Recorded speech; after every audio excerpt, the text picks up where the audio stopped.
Hello, hello. Today for Song of the Day, we are looking at a cover of Pharrell Williams' Happy, done by the band Maher, Shalal, Hashbaz. This is a group put together by Tori Kudo and Reiko Kudo, a musician couple that I have become extremely into over the last year or so. They make primitivist, naivist music where they don't play their instruments very well and sing in a very strange, arrhythmic style. I'm absolutely in love with it. It combines kind of field recording type feels where a lot of like the atmospheric sounds from where they're recording are picked up with nice, simple melodies that I find very catchy. Lyrically, it's all over the map, but genuinely or generally seems to have this sort of sincere, innocent appreciation for small things. Kind of seems to be like the overall thesis of their projects. Um, Doing something like this cover of Happy, I couldn't find the version that I listened to, which is on this album, Hello New York. Here. This just little 4-minute cut. I couldn't find that on YouTube, but there's a live performance that's 11 minutes long that really gives you a good idea of what it's like. So here we can see Reiko and Tori singing, and this woman is singing and dancing, and it's just really wonderful to me. It's so noisy and scattershot. The sort of familiar melodies of Happy, if you're familiar with one of the biggest mega pop hits of the last decade, 400 million, just cool 400 million. Um, you'll hear like the bass line kind of come up every once in a while, dun, dun, dun, dun, dun, dun, dun, dun, dun, dun. And lyrically, of course, they're singing it, most of the right words in the right order at the right time. But the everything is like the most minimal, identifiable aspects that connect it with Happy, the original song, just kind of tossed into a pile and jumbled up and given out to you at random. It's wonderful. I love this comment here. Horrible. And it really maybe just sounds to you like a bunch of people that can't play their instruments trying to cover Happy, which alone, even if someone just tried to get me to listen to it on that premise, I would probably be into it. But there's a real joy that comes through. It really feels like that there isn't kind of an ironic detachment from the song. Of course, there's some inherent irony in the fact that such an experimental and niche band is covering such a mainstream, digestible pop song.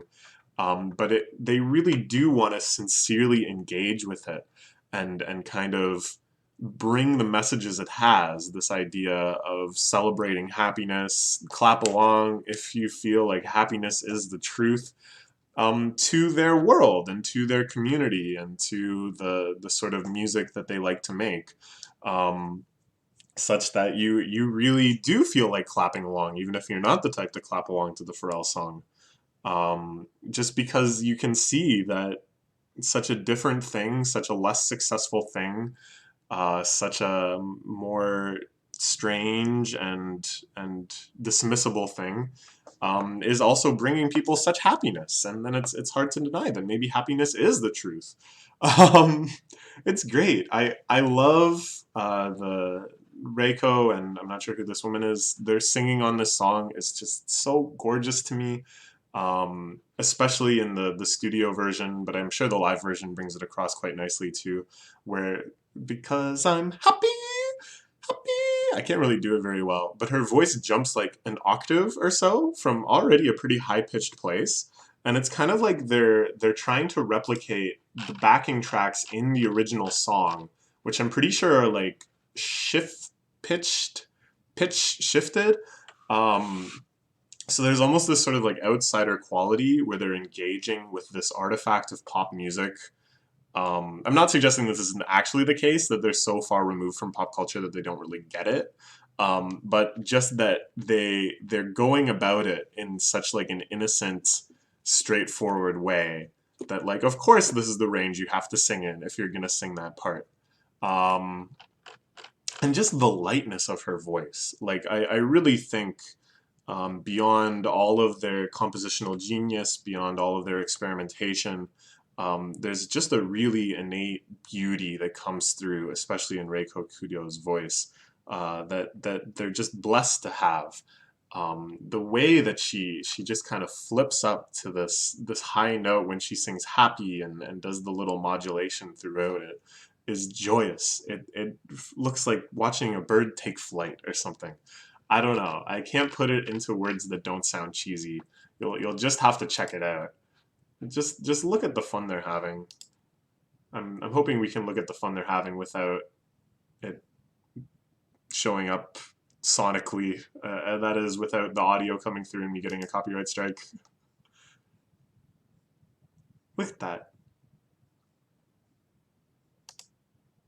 Look at the clap.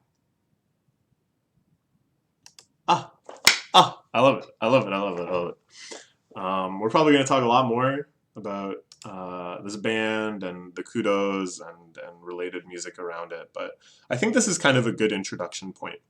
That you listen to this, you listen to the original Happy, and everything that's like removed, everything that's changed and jumbled up. That's the sort of pattern they apply to so many other genres, so many other emotional states and modes. So if you like that kind of change, if you like that gap that's taken from Pharrell to this, then check out their other stuff too. And please look forward to discussing it with me and hearing some more recommendations and such. This I think is their biggest hit, their their big pop single, "Unknown Happiness." It's a banger for sure. I think it's also on this album. Yeah, but it's a much longer cut than this YouTube upload, so I'm not quite sure what's going on there.